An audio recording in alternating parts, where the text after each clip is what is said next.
ว่างอยู่ข่อยรอเจ้าตั้งว่าด่วนข่อยบ่ได้เอาหนู เปิดโทรหาพ่อให้ฮะข่อยบ่หนูโทรได้เปิดหาพ่อให้ฮะบ่รับสายหนู ข่อย ก็ บ่ เลย ได้ ว่าเอาพ่อให้ฮะยากบ่ ข่อยบ่ได้เปิดเสียงข่อยบ่ ว่า ได้เปิดเสียง หนูอันรอดเอาหนูโทษจะโดนแล้วดิล่ะพ่อให้ฮะบ่ว่างจักเทื่อหนูก็เลยคิดว่ายากกลัว บ่ได้เปิดเสียงก็เลยบ่ได้รับบัดนี้เปิดเสียงแล้วบัดนี้ ค่ะอันเอาเลยบ่เลขเล่านี่ เอาเลยเดี๋ยวเอาปากกาก่อน วันสิพ่อให้ฮะเฮ็ดงานบ่ยากซั่นบ่ ครับบ่แม่นเฮ็ดงานดอกมาเบิ่งเครื่องได้น้ำปั๊มน้ำมันน้ำได้น้ำบ่ขึ้นก็เลยออกมาเบิ่งให้สร้างเพิ่นมาเบิ่งให้ครับคุยได้อยู่ค่ะ เป็นจังไดเป็นจังไดหมาน หนู บ่ เป็น หมู่ นาง บ้าน เอกอยู่คนเดียวเนาะโอ้ยเสียดายอยู่พอให้ฮักบ่ถือสิ เอ เป็นาง อนบ่ เอ ได้ กอยู่คน บ่ได้ซื้อแล้ว เล็กแล้วมื้อนี้ก็สิเป็นนางเอกอีกอยู่นี่ ว่า ค่ะ เอาอันเลขเล่างามๆมื้อนี้หนูก็อันจนใจท้อแล้วเนาะจนใจถอยแล้วว่าบ่ได้ปล่อยดอกติมื้อนี้เป็นนางเอกไทยก็พอแล้วหนูว่า ข่อยก็ใจถอยคือกันว่าเจ้าบ่โทรมาอีกดอกพี่ว่าน่ะถ้า เอาหนูก็อันย่านพอให้หายากก็เลยบ่โทรนั่นแหล้ว รอ ก็ อ เลย ยู่ ว่า ร โอ้ ออยู่ ลอง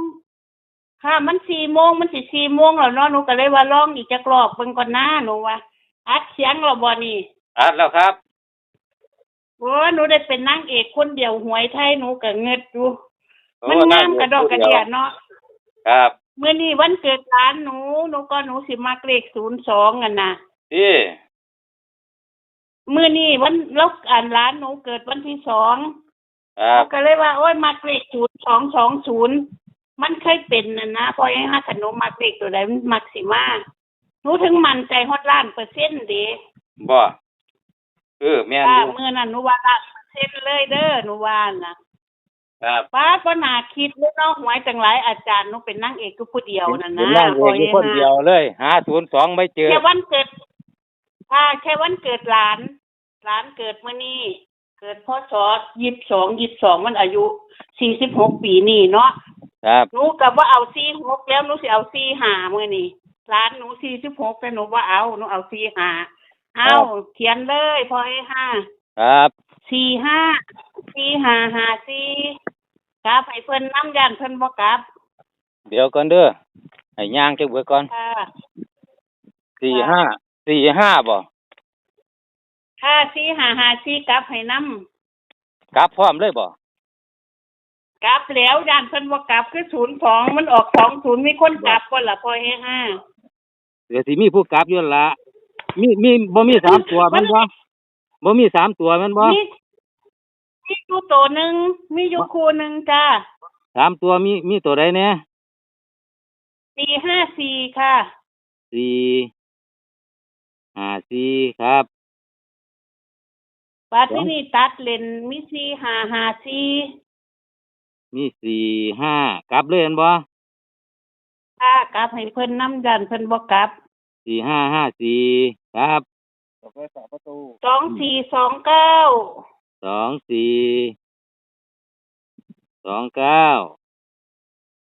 4979 4979ครับ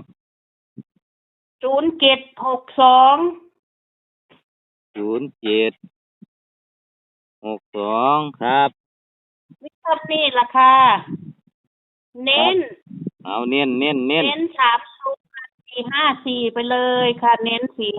454 เน้น3ตัว454ไปเลยเห็นบ่ ค่ะ แล้วก็29 07 07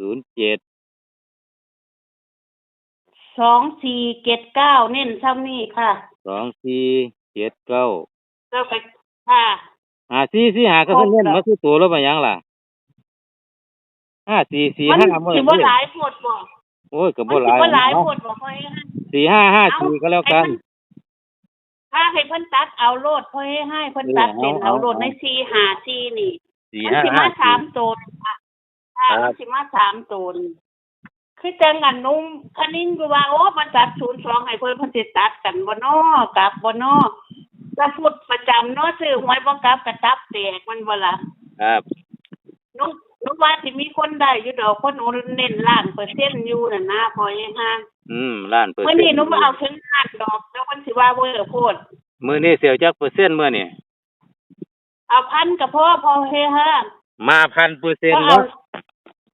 ค่ะก็เอาหลายเดี๋ยวเพิ่นสิหาว่าหนูเวอร์โพดนะ ดูลดให้ก่อนลดเอาแค่พันก็พอมื้อนี้ 1,000%เด้อพี่น้อง 1,000% มาชัวร์เลยมื้อนี้เอา ค่ะ เพราะว่าล้านเปอร์เซ็นต์หวยไทยหนูนั่นน่ะหนูมั่นใจคักอยู่พอเฮฮะคือเพิ่น ครับ บ่น่าเชื่อเลยเนาะว่ามันสิเป็นจังซี่เลข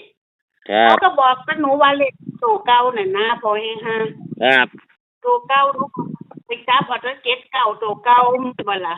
ครับ ไอ้สิไปคิดว่าสิมาอันแบบนี้เนาะอันหาสองตัวเก่าลาวน่ะนะพอเฮฮะ ครับ ที่จริงหนูก็มาหา225หาตัวเก่าอยู่ได้มื้อนี้แต่หนูบ่เอา ครับ หนูเอาหา4หลายกว่าเพราะว่ามันเป็นไปบ่ได้นั่นนะที่มันสิมาออกตูกระดอกกระเดียหนูไปเสี่ยงเบิ่งแล้วเมื่อคืนนี่ ครับ หนูว่ามันสิเข้าอยู่ให้ 1,000% ก็พอเอาทวนพอให้5 สำหรับแนวทางตำลาวสาวเยอรมันมื้อนี้มื้อหมานกันเด้อพี่น้องเด้อ3ตัว454 2ตัว4554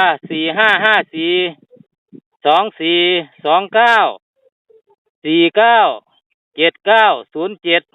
62มา 1,000% ถูกต้องบ่ ถ้าเน้นที่นี่ เน้นหนักไปที่45 79 07 2429 3ตัวเน้นไปที่454แม่นบ่ครบบ่ แม่นค่ะครบแล้วค่ะพอให้5ถือรวยคือเก่าเหมือนแรกนี่ รวยคือเก่าเนาะ เพราะว่า โอ้เลขมันนั่นแปลกเนาะมันก็มีเป็นนางเอกอยู่คนเดียวหวยไทยนั่นน่ะมันเป็นหลายอาจารย์แมันบ่ล่ะ ครับ อาจารย์ทุกอาจารย์เพิ่นแม่นแกแม่นจังไหนก็ถูกเลขล็อกบ่ได้ ก็เลขลาวเพิ่นบ่ล็อกไปเลขลาวบ่ล็อกดอก ครับ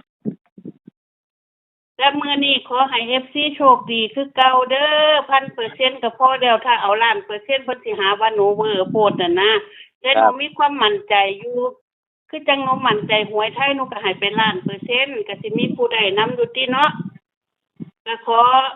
ให้กดไลค์กดแชร์กดติดตามไว้ให้พ่อเฮฮาแม่รัตมณีเอามื้อนี้เราบ่ได้ออกมานำบ่ บ่ครับ แม่รัตมณีอยู่บ้านบ่ค่ะคันท่านการติดตามกันไปให้กำลังใจกันไปเนาะหลายอาจารย์เพิ่นก็แม่นทุกอาจารย์นั่นล่ะ ครับขอบคุณครั ห บ ลายๆเด้อพ่อเฮฮาสวัสดีค่ะ ครับ ขอให้ สวัสดีครับ ทุกเราเด้อโชคดีค่ะ FC ทุกท่าน ครับ